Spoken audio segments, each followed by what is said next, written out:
Hi viewers, welcome back to my channel Collect CBSE. In this class we go to see the lesson The Tiger King, written by Kalki. Ramasamy Krishnamurthy, better known by his pen name Kalki. He was an Indian writer, critic, poet, independent activist, and he wrote 120 short stories, 10 novels, 5 novels, 3 historical romance, editorial and political writings, hundreds of film and musical reviews. Okay, viewers, before we go to the lesson, I want to share some information about biodiversity. The earth is not only for human beings, also other creatures also live on it.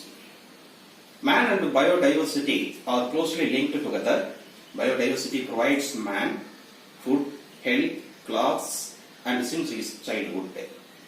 The interrelationship and interdependence between man and biodiversity can be seen in the coexistence of flora and fauna. Unfortunately, the development of science and technology, commerce, trade has destroyed natural habitat of the animals.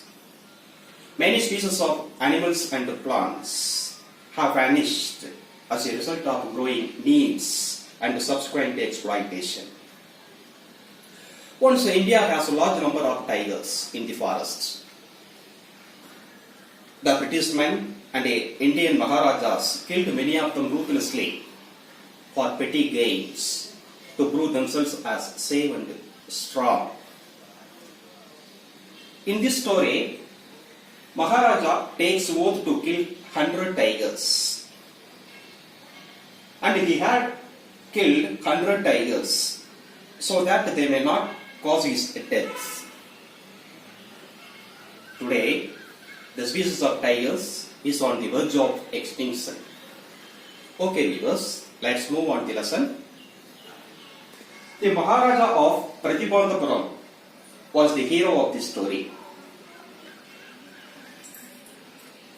When he was a 10-day-old infant, he spoke and asked a brilliant question about his death. The chief astrologer predicted his death would come from the tiger. So, Maharaja developed his skills in killing the tigers so that he got such a name, the Tiger King.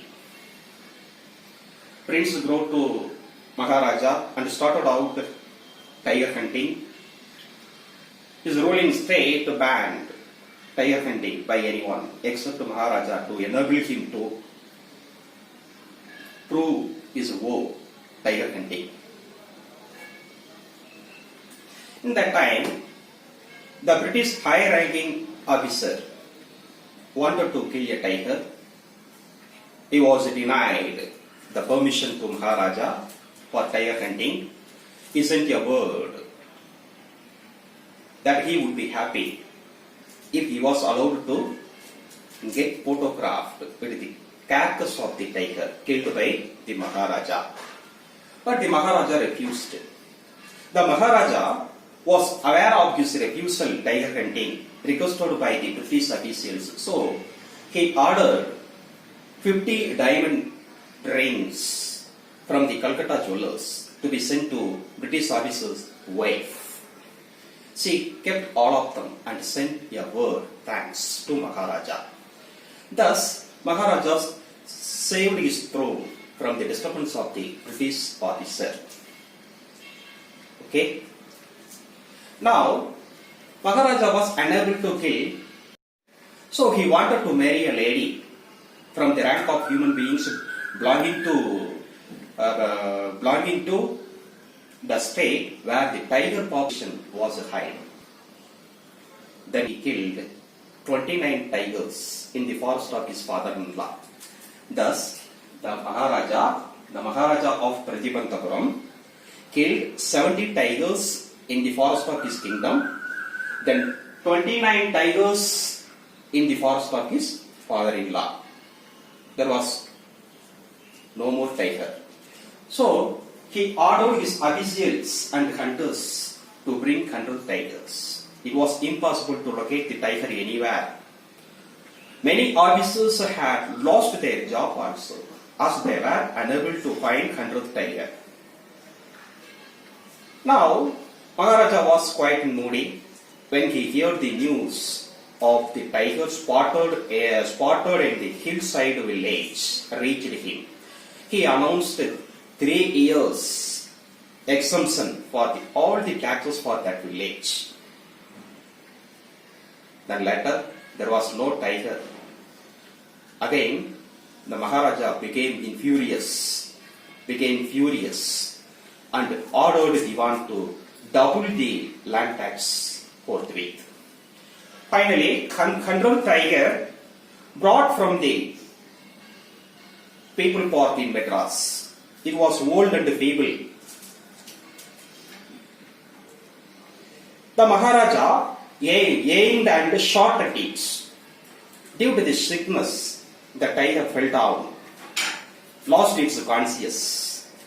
The Maharaja thought that it was dead and went away from the spot. After a few minutes, the tiger opened its eyes. Other hunter killed it.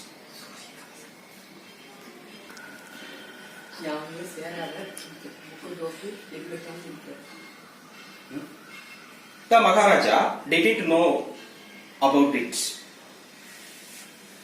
The other hunters were afraid to tell the truth to Maharaja, because if they told the truth to Maharaja, they would lose their job.